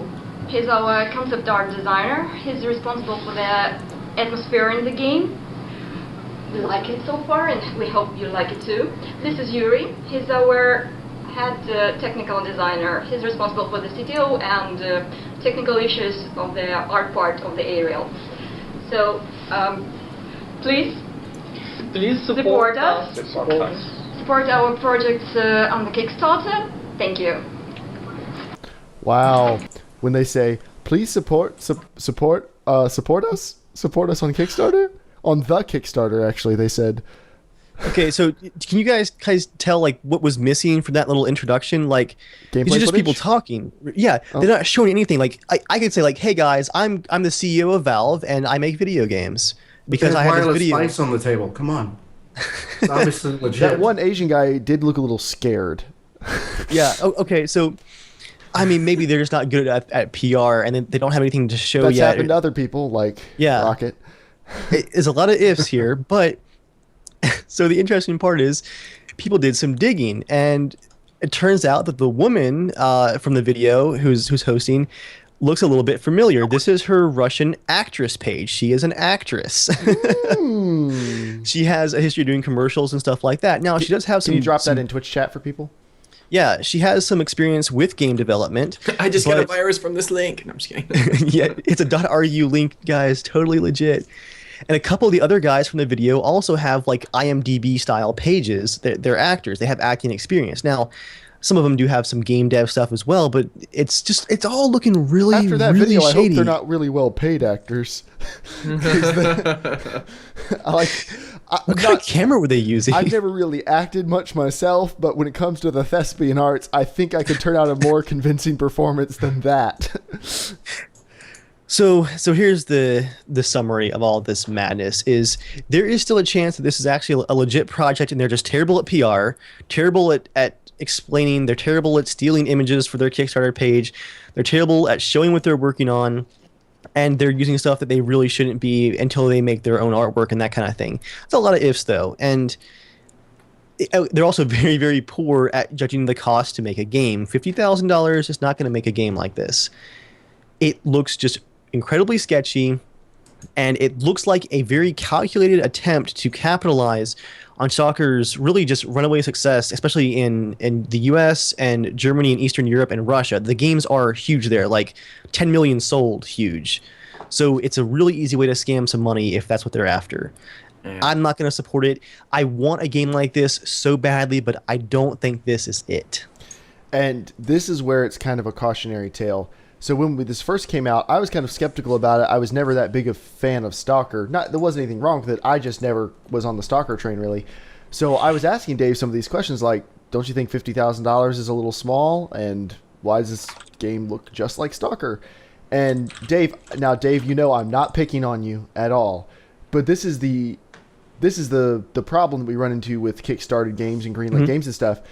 Dave wanted this thing to exist really bad. He didn't give any money. He didn't give any money to it yet. He was doing his research. Oh, he didn't give money. Okay, good. Yeah. He didn't. No. I knew better. Dave's not an idiot, but when he first saw it, he was definitely on the hype train. Like he had the blinders on a little bit, and that's the problem. Is a lot of people they get the blinders and they immediately spend the money.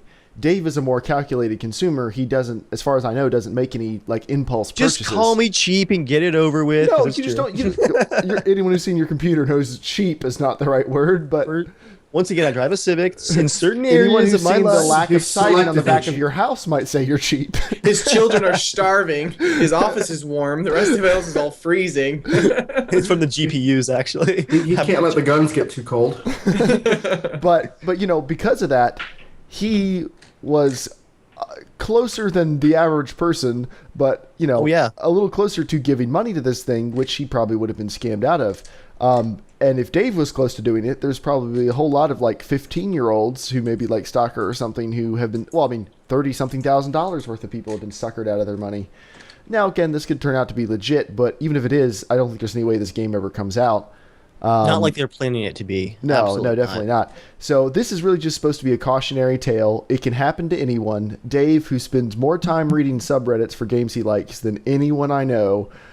I mean, literally, on vacation, you turn around, Dave's on r/DayZ on his iPad. Like, every 2 minutes, if like, hey, guys, we got to rest for 30 seconds, Dave's got the iPad out. Hey, guys, new information we got here. One new little morsel. Get your morsels. You laugh. But who knows about the new tree textures first? Well, that's the thing. This guy. I don't even have to put work into learning about DayZ because I just hop in the game and be like, hey, Dave, what's new?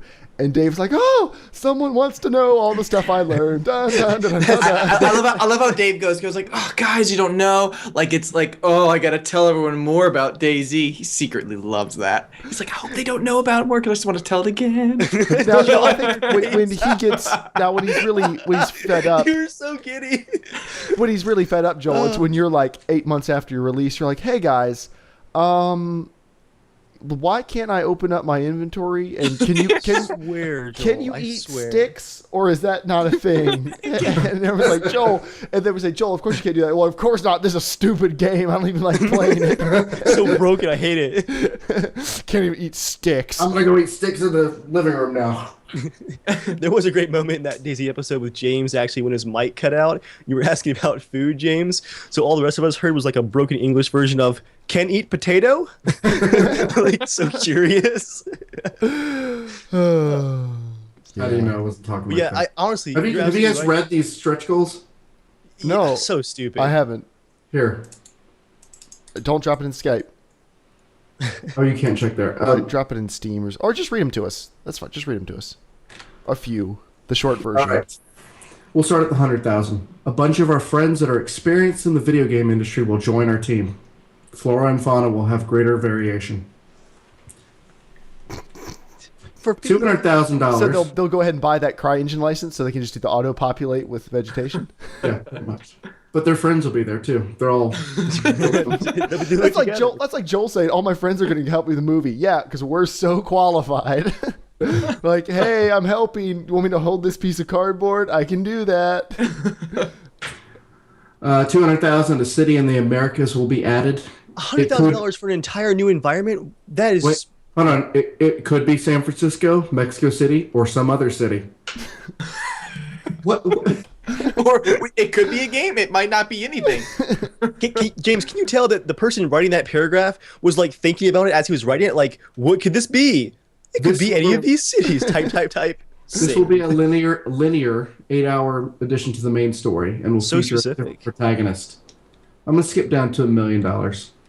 They have $1 million stretch goal. They have it's Just to play the devil's advocate, what if somehow this actually They've is already been real, fired, you and know their that, right? whole project is going to get screwed because of this, like going out of proportion? Well, you know what? Guys, we actually We've got talked about how legit- bad PR can be. Right, then they're the victim of their own poor planning and poor presentation. The world doesn't owe you anything because you're talented. You have to present yourself well, and they are failing. Keep going, James. I want to hear what $1 million Do gets you want me to read all of them? Because there's some pretty interesting Do it, stuff. do it. Well, let's just. We're in. Let me finish at 500,000. A full-fledged multiplayer free roam mode will be added. It can accommodate up to 32 players. So specific at this point. $750,000. This is $250,000 worth of improvement. Competitive multiplayer will be added. Competitive multiplayer with what leaderboards and Competitive open stalker? Hold on, wait. We have specific. Okay. There will be 10 modes with up to 32 players playing at once. There will be a mode that pits mutants versus humans. Okay. Get that Battlefield 4 bloat going on. Oh, no, we got a long one here for $1 million. They're really pushing for this $1 million. Well, I mean, it's $1 million. You expect, wow us.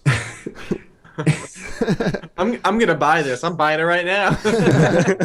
All right, you guys ready? Yeah, yeah. Enemy variety will greatly increase.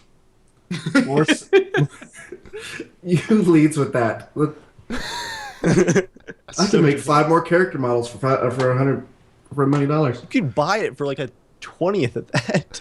Dave will make you those models for Dave, what if they wanted 100 character models for $1,000 a piece? Would you find a way to make that happen? Available for $12 an hour. All right, we're going to talk about that later because that's its own problem. But Well, I don't know. If you've played Rage, you know that character models don't necessarily get increased on big budgets. That is true. More side missions will be added that tie into the main storyline. Great, everyone loves those. A separate linear survival mode will be added that puts you in narrow caves, abandoned buildings, and dense forests. This mode is pure survival. Its sole purpose is to see how long you last against powerful mutants, monsters, and It's a other wave things. mode. Waves mode. I guess. Except those narrow caves.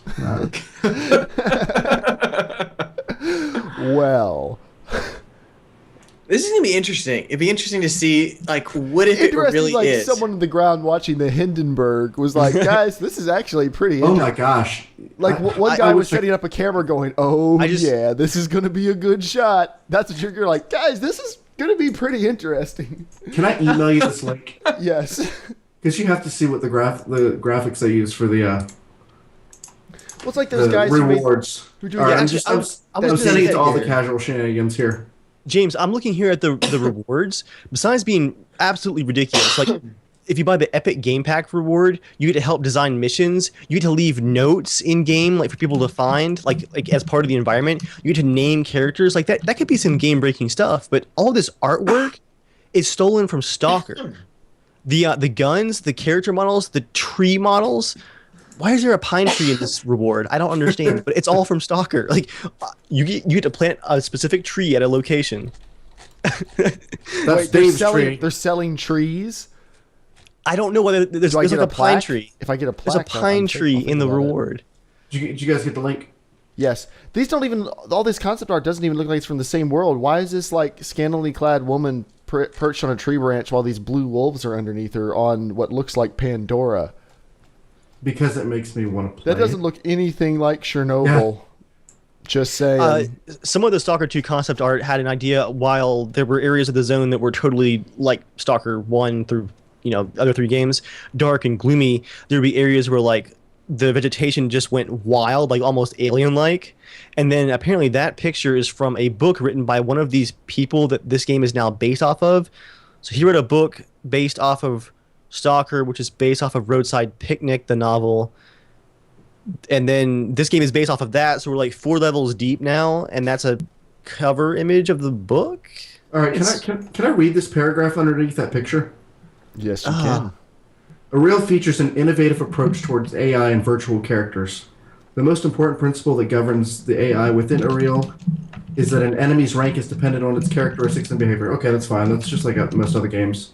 The results of this is that enemies that are harder to kill do not have substantially higher health, but instead are smarter and more cunning. Enemies make use of their surroundings, use teamwork, and adapt to your playstyle so that as to present more enjoyable and unpredictable gameplay. Yeah, they can do that with $50,000, I'm sure. Anyway, what I was sent the link for was if you look down, look at the art on the It's rewards. bad. Like the UI and stuff is really bad too. I mean, it looks like clip art. Well, it looks like existing art that clip art was added on top of. The can of beans, or can of tuna, is Okay. directly from Stalker's inventory screen. That's ripped right there. Okay, for when I set it up, Norman's Kickstarter, it is a freaking ton of work. It is really a ton of work because to add all these images is a lot of work. Okay, even looking at the images that you see, Well, their real logo icon is on one of those 3D box art things. That takes time too. I mean, like you have to have all that. This is a lot of work to make elaborate prank too, or elaborate not prank, but sorry. No, but Joel, if you think you're going to make 50 grand, it's not that much. I mean, Yeah, this is not 50 grand worth of. I can spend most of my time No, an entire year working on this Kickstarter, and if I made 50 grand, I still made out pretty good. Like it's Yeah, I mean, Joel, I've this would be a seen lot of worse artwork. Kickstarters though. I've seen way worse Kickstarters though. Here's the key though, Joel. This would be a lot of work if they had done any of it. I'm serious. this I'm would serious be a lot here. of work if you weren't a douchebag. I do not see a single part of these images right here that is not pulled from Stalker, Google Images, or DeviantArt. I recognize every bit of this artwork. Even the reward icons down below. Every single one. Okay, go to the very last one. Let's just real quick. Okay, the pine tree and the rock from Stalker. All the characters from Stalker. The AREAL font is a free font, completely unedited. If you look at the A's in the word AREAL, they're both exactly the same. They just type the word AREAL in a free font from defont.com. Okay, now that honestly I can believe. There's so many freaking logos out there that are just typed. So that's not like, oh wow, they just suck at making logos. There's a million people that suck at making logos. The AREAL DayZ, box art. honestly, DayZ has a crappy logo. Okay, it has a crappy It's logo. unique, The first one though. came It out- is unique. The first one that I came out, love no, DayZ. it sucked really bad. Well, okay, let me pause everything. You can't call something a spiritual successor and then reuse assets. No, that's just called a successor. Yeah, An and illegal I'm successor. not disagreeing with any of that. I'm just saying maybe. I'm just saying, like, what if they're just stupid and going, oh, I want to make Half-Life 3, so I'm just going to take images from Half-Life 2 and say, this is the game I want to make. Then they deserve to be sued. Thinking, yeah, no, I'm not. They totally should, but I'm saying it'd be interesting to find out if they're like, we just wanted to make a game. They had no idea what they're doing, and they just thought they could just take all these images. It's not impossible. This is Eastern Europe we're talking about, where copyright's a little bit more lax, but it's definitely unlikely, I think. Given the amount of evidence against them. I agree that it's gonna I see what you're saying, though. It scam, could but- be.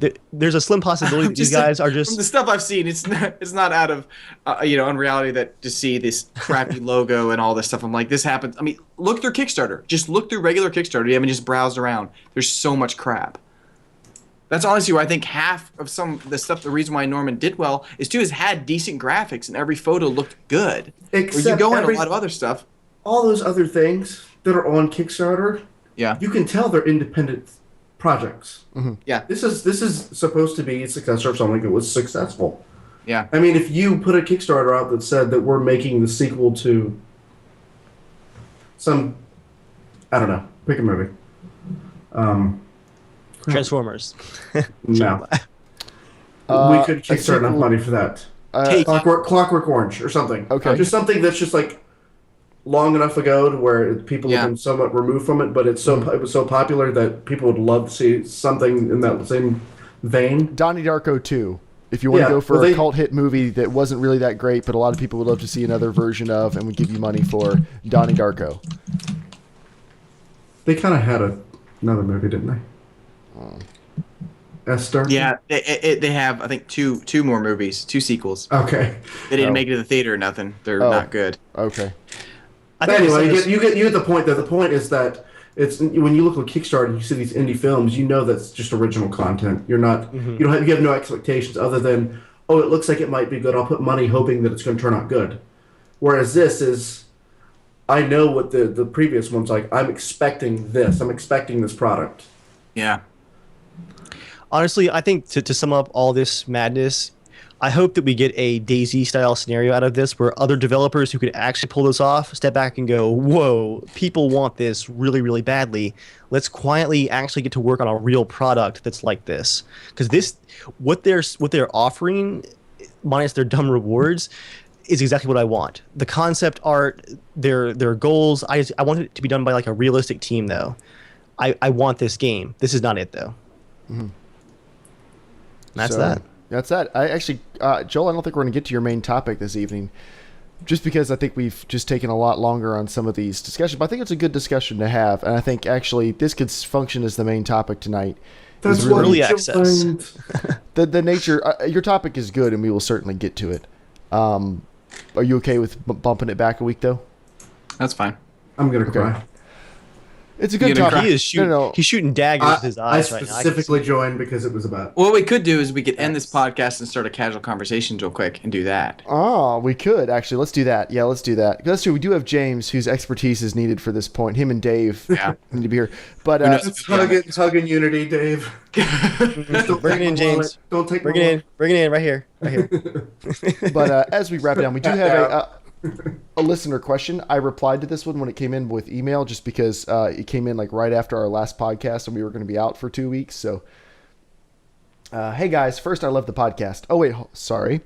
You can be a part of the show by writing into casualshenanigans@gmail.com, just like Jonathan did. Jonathan says, hey guys, first I love the podcast. Thank you, Jonathan. My problem, I built a computer back in 2012 and upgraded everything except my video card, which I've had since 2009. Since then, I've actually been very surprised with the longevity and performance of my card over the years. I'm currently running an Asus regular motherboard, an i7-3770, 16 gigs of RAM, and using Windows 8.1. Pretty good build. I use the PC for gaming, school work, and some graphics and video work. The problem is his video card is a Sapphire HD 4870. With a gig of RAM. That was a good card back in the day. It was a very good card back in the day. The card was a beast, but its age is showing, and driver support it's not really supported anymore. My question is, what card would you recommend to get the best bang for my buck and keep longevity in mind? It would be nice to spend $350, but he could go as high as $500 if that would give him a significant benefit to get a card that would last as long as this card has. You guys rock. Thanks for the help. So $350, as high as $500 if it's worth it, but $350 or less would be good. What do you guys think? I was zoning out because you're the professional on that. He was thinking, I don't need to upgrade my console. Joel's like, all I do is You're download on this side too. Shut up. Joel's like, I just download a firmware update and it makes the graphics faster. Or you download more memory. Yeah. Oh, I did download memory. I went on the PS4 browser to download more RAM, and I downloaded like 46 $60 gigs. though. It's not on sale yet. It was a full $60. It'll go on sale later this year for $52 though, so you can look forward to that. Can't wait. Only if you Can't have. wait. There are patches that unlock a gigahertz on your processor. And 3 more cores. What was our price point for the card? $350 is the ideal price point. They could go as high as $500 if that would get them a significant upgrade for that amount of money. Do they have an SSD? They don't mention if they do or not, but yeah, I did tell him I would spend the extra. I think I told him, if not, sorry, Jonathan, I'm telling you now, I would spend extra money on an SSD before I would go from $350 to $500. $350 will get you an R9 290. Just saying. I'm very happy with mine. The driver support is excellent. AMD still has the poor reputation for driver support, but honestly, with single AMD cards, I never had any issues. I only had issues with 2 cards, and I had issues when I had SLI too. I think it's just the dual card issue, not so much their respective manufacturer. But R9 290, it's between a 780 and a 780 Ti, and you can get them for $350 with good coolers and stuff. So other than that, like a GTX 770? I mean, that's what I have. I Works think really good. push to maybe a 780 if you can find wait for a sale on a Get 780. one I for would like say. 430, 450, something in there. Yeah. Like if he's been patient this long and he wants to go Nvidia, I would actually say don't go for a 770 at this point. Right, I would agree. Be patient, wait for a sale on a 780 or even a 780 Ti if you're feeling a little bit It's been fancy. 6 months. Time to upgrade already. I hate you. It's been 5 years. Dave, quiet down over there. He's had his graphics card for 5 years, Joel. That's pretty decent. I He was just channeling Dave. But he has an AMD card, so if you want to stick with AMD, if you're happy with them, an R9 290 is your best bang for the buck, no question about it. If you want to try Nvidia, get a 780 on sale. But I don't think there's a significant upgrade that would... The difference between 350 and 500, it's not like there's a perfect card that it's a no-brainer to move up to 500 for. Because 500 will get you a 780... But 350 It'll get bucks, you anything. but 350 bucks will get you most of the performance of a 780, and that 150 bucks buys a 240 gig Samsung Evo hard SSD. Yeah, Jonathan, if you don't have an SSD yet, from an Nvidia user, long time, buy the AMD card and buy an SSD. Especially with Windows 8.1. You will have a much better experience. If you'd like to see what a 5-second boot time feels like, I have Windows 8.1 on a laptop and Samsung Evo SSD in it, and I mean the boot time, like I press the button and it's just on, like we're just ready to go. His gaming aside, he says he's doing video and graphic stuff. I mean, yeah, you're getting a lot of bang out of your. Yeah, it'll be totally worth it, no question about it. So that is our recommendation. Even though I already replied to him, maybe that'll be helpful to someone else considering something along the same lines. So now, Jeremiah, do we want to show off the link? The last bit of news. We'll take care of that. I didn't know if we were going to do that. I didn't think that was more news. I thought that was more of just. I just put it in there. Sorry. Put it in the pimpin' and whoring section at the end. Joel's your mom coming? That's what we'll call that part of the podcast from now on. Pimpin' and whoring. Okay, Joel, you didn't sing the mail time song, and you didn't add a time code for mail. You kind of just jumped right into it so quick that you can kind of be like, and now it's time for me. I need like a more intro. You just kind of go. All right. So this guy, such like you need to be like. All right, fine. All right. Yeah. Joel, do you have a 90 seconds ready? I was just going to talk about that link. That was kind of okay. We'll get to that in a minute then. Now it is time for Dave's comments of the week, where Dave reaches his hands deep into the backed up septic pipe that is the internet and pulls out a delicious little nugget for everyone to chew on. Little poop nugget.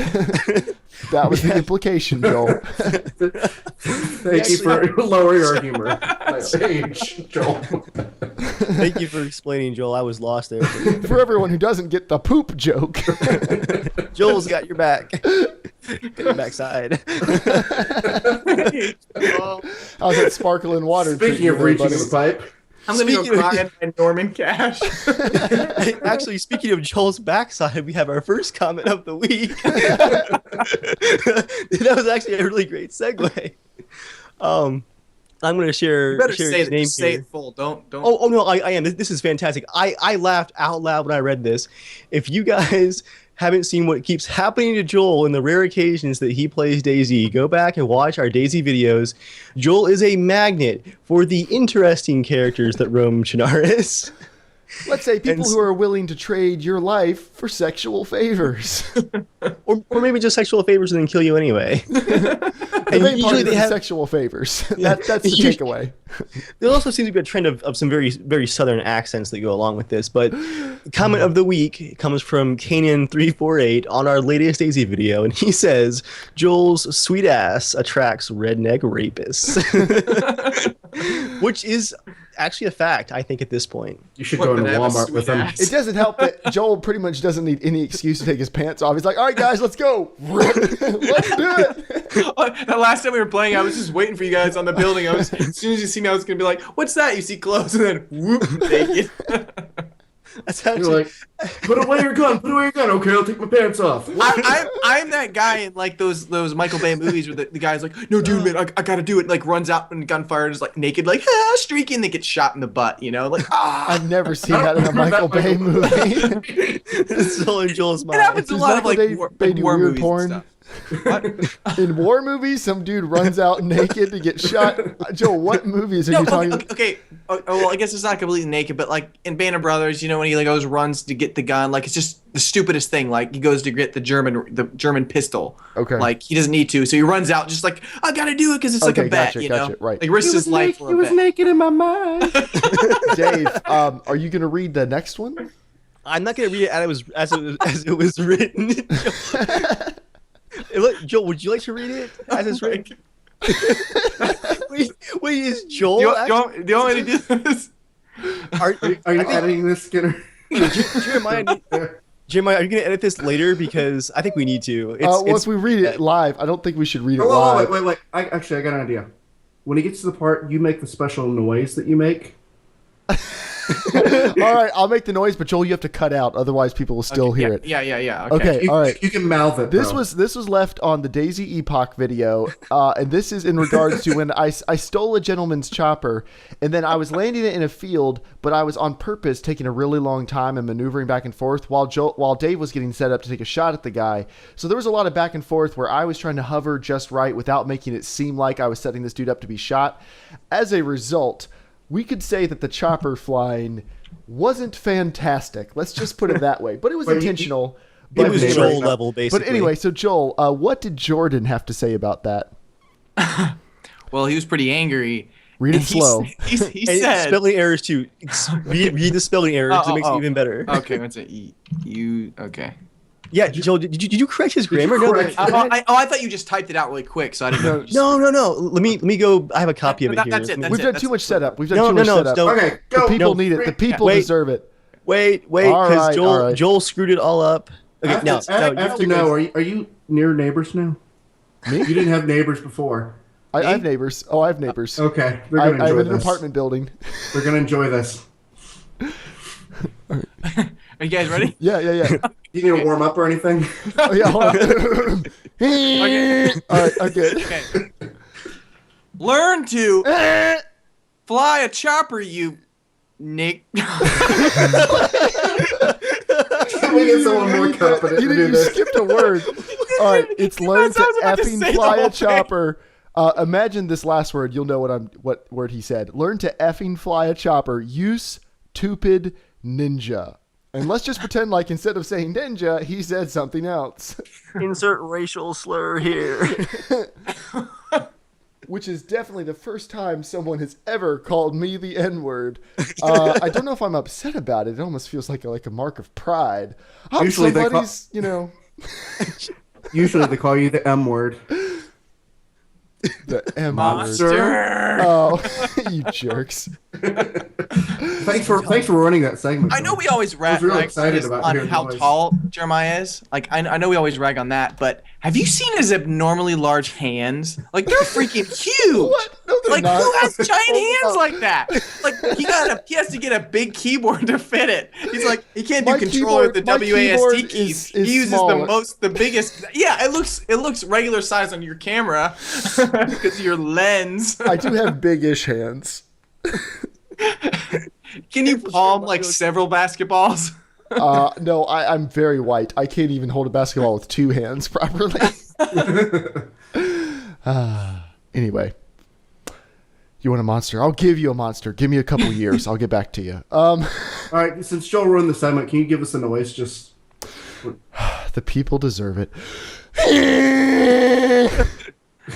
That was just a little shorty, a little noiselet. Okay, so as we wind the podcast down, Joel, for 90 seconds with Joel, if we haven't asked you for Patreon money recently, Joel wants to share something with you. All right, folks, come and get them while they're hot. So you haven't asked for them, and we're gonna give it to you anyways. But I couldn't help but do this. So I asked my What a uncle surprise. to My drop. wife opened the door and gave me the look that says, we had talked about never doing that noise again. I love you so much. You know how much I appreciate you? You're really pretty tonight. It's like our man call. The people needed it. No one needs that. And divorced. somebody cooking breakfast tomorrow. I just want to know what, in the divorce papers what that noise looked like typed out on the court ledger. He wouldn't stop. Can you reproduce the sound for the court, please? We just put a picture of like a llama or something. Oh, why is it so funny? Okay, so from several podcasts back, Jeremiah definitely said slap a seal, and that was just hilarious because it was so stupid and random. That I asked my uncle, I said, can you please draw me a picture of this? And he drew me a picture, and I photoshopped it, and we are now officially selling Casual Shenanigans shirts, which I'm sure everyone's clamoring to buy. and we are also selling a limited edition Slap a Seal shirt. Edition. We'll put the link here in the. What? Did you not print it out or anything? Well, Dave, stand up and just. No, I want to see. I want to see I the just slap screwed a it seal. I want to see the Now, slaps. just to be clear, we don't really expect any of you to buy these. This No. is not some It desperate was plea more of for a money joke. at all. It's really set up as a But joke. I did buy a Casual Shenanigans shirt because Actually, I do want to buy a Casual Shenanigans shirt. It worked out really well. That blue is like pretty much the exact blue. It's pretty cool. It's pretty close. Yeah. I kind of want a shirt just to have, but we're not like begging you guys for money or anything. Don't feel any pressure to buy the shirt. The Patreon more than pays for the podcast, and we really appreciate you guys even just listening. So this is really just kind of a fun joke. But thank you, Joel, for setting it up without even asking. You're gonna get your money's worth though out of a slap a seal shirt. Just the looks. I mean, just the, you can still what the change heck your is that name? oil, maybe. I don't know. But you know, I'm so surprised. I googled everywhere for Slap a Seal. I thought it was already a thing. Like I swear, Why I thought, would it be?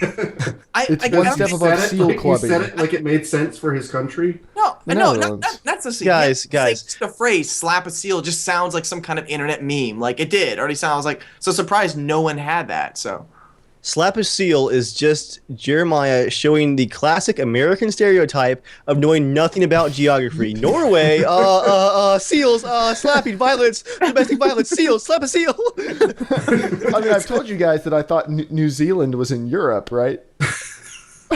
No. Until 2008.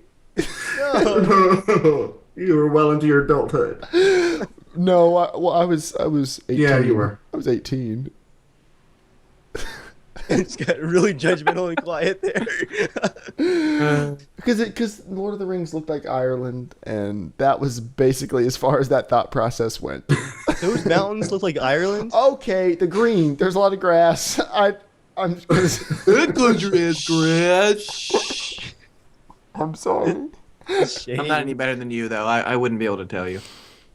You don't know where New Zealand is either, I know where it is now. Joel. Honestly, I'm trying to think of like where it is. Joel, what continent is New Zealand a part of? What continent is New Zealand next to? Like honestly, I'm drawing a blank. I can't think for the life of me where it is. Oh, please. Think I'm about gonna what. see if I know Alright, what it is. It's not in America, hold on, it doesn't matter. Hold on, Joel. We'll walk you to it. We'll walk you to the answer. You know what a New Zealand accent sounds like? Kind of. Dean Hall. It kind of, honest to me, it sounds a little Australianish, a little bit. Warmer. So what continent might New Zealand be right next to? Let's see what Google says. No, Joel. Joel, There's stop, the stop. continents. What? What Name the continent continents. can be associated with an Australian accent? I said Australia. Right. No, I- you didn't actually say that. Australia is a I continent. can't see it. Yeah. Yeah, you can. You can see it. New Zealand is right next to Australia. Aww, isn't that cute? They're so close. See it now, Joel? Yes. I'm watching. I'm looking at it now. You're learning things tonight. Okay, I thought they were actually. I thought they were near there. Okay, my second guess was going to be actually kind of Europe area-ish, like I don't know, way up north for some reason. I don't know It is why. That's It's what a I territory. thought. That's what Well, I see, thought. Joel, if you want to figure It out where was New British Zealand is, territory. you just backtrack from Old Zealand, which is Old Europe, and then you find where New Zealand is. If you said that more straight, I'd be like, oh, that's a great idea. I'm gonna go do that. Backtrack to Old Zealand. Backtrack. All right, so Oh, anyway, that face palm emote in the chat from Crazy Cookies is I'm beautiful. sorry for It's offending perfect. everyone in New Zealand. we can't help it, guys. Are you Yeah. familiar with the term American exceptionalism? If you guys had more popular things, we would know more about you. You're not helping. American exceptionalism is the belief that America is superior in most things, and it's exceptionalism because it's not necessarily supported by evidence, but you don't want to see the evidence because you're an American. Facts.